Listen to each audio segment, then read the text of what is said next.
Here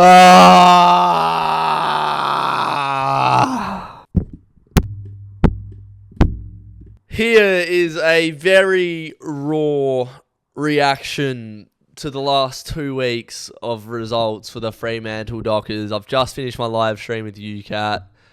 Dockers lost by 3 points to Port Adelaide, following a week where we lost by 9 points to Carlton, following 2 weeks where we were in front in the driver's seat to win the game with less than 5 minutes to go. Football, heartbreak, ripped out of chest. Right, I'm going to do my best to unpack my emotions right now. Don't feel robbed this week.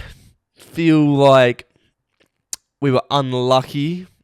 Feel like, to be fair, the umpires didn't do us favours again, but you can't blame the umpires. I think the Dockers, in a parallel universe where we get the right bounce of the ball and maybe a different umpiring decision, which is the correct call, we are 5-0. I think we have been good enough in these first 5 games of the season to be a 5-0 side at the top of the ladder with GWS. Before we get on to talking about the team, I just do want to speak about the umpiring calls. I thought Zach Butters came in with a head-high bump on Bailey Banfield with not long left. That was a free kick, I thought. Willem Drew just holding on to Hayden Young after that Charlie Dixon goal, clearly just holding the jumper. And then Zerk Thatcher's mark literally doesn't control it, gets spoiled, the ball gets kicked down the field and a downfield umpire calls it a mark. So those 3 decisions, I'm not saying they're the worst missed calls in the world, but in a different world, the call is different and the outcome is different. I have been so impressed by the football I've seen from the Dockers in the last 2 weeks, but we are really missing a forward line punch. Our defence has been incredible. This is the best I've ever seen Alex Pearce play. He hardly has put a foot wrong this season. If I'm being honest, he has been an absolutely inspirational captain. Best form, all-Australian form. Couldn't speak any more highly of him. Luke Ryan, the role that Josh Draper's playing, the run of Brandon Walker, even though he is frustrating at times, he looks good. And he will become a polished player with time. Ethan Hughes is tough. Just small mistakes from Walker and Hughes have been frustrating. And it's the fine margins in football that can come to cost you 4 points. Or 8 points in 2 weeks. To the midfield, Caleb Sarong, Andrew Brayshaw and Hayden Young is the best midfield the Dockers have ever had in our history. Along with Nathan Fyfe and a young Matt Johnson running through there.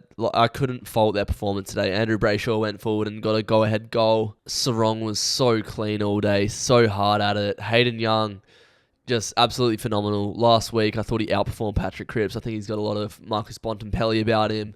He is going to evolve to become an absolutely incredible player, and he already is. Luke Jackson, I think, is probably getting a bit fatigued, having played main ruck for the last 5 weeks. All this talk about Luke Jackson and Sean Darcy coming back into the side, it's going to impact it. It's just false. We will be a better football side with 2 better players in. I feel like Luke Jackson has looked a bit lethargic in the last 2 weeks. And that's no fault of his own. But you think of those first few rounds of the season, trotting around the ground, taking big marks. I can't remember him taking a big pack mark in the last couple of weeks.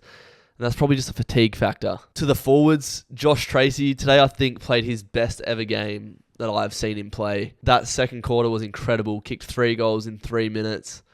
His pressure acts, particularly in that third quarter where I'm pretty sure he was 2-on-1 against Radigalia and Zerk Thatcher or Aaliyah, and he follows up, makes a contest, falls over, gets up, follows up, makes a contest, and then Jager O'Meara, a player I want to touch on, gets the holding the ball call and then misses the set shot. But just a pressure from Josh Tracy today.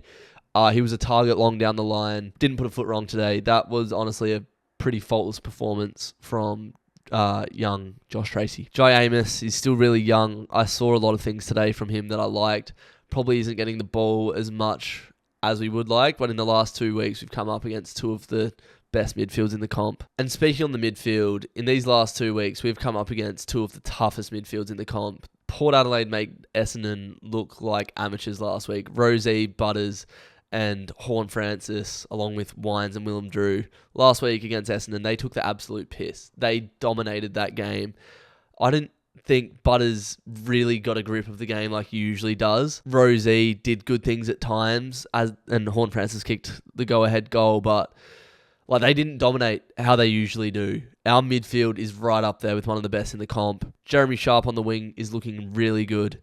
Really liked what I've seen from him early days as a Docker, and he'll only continue to improve. It's crazy how similar the last two games were, where we get the go-ahead goal, we're in the driver's seat, we're probably the better team across the four quarters.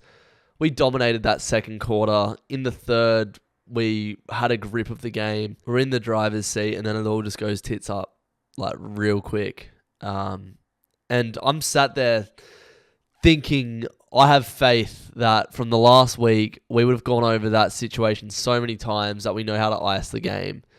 Unfortunately, momentum is a very real thing in football, and when a team gets a run on, it's hard to stop, especially at a home ground like Port Adelaide, one of the hardest grounds in football to play. I don't like singling players out for bad performances, but I almost feel sort of like a responsibility as a Freo fan channel, I suppose, to voice my mind of the Freo fans. And there was a few players today that just weren't good enough.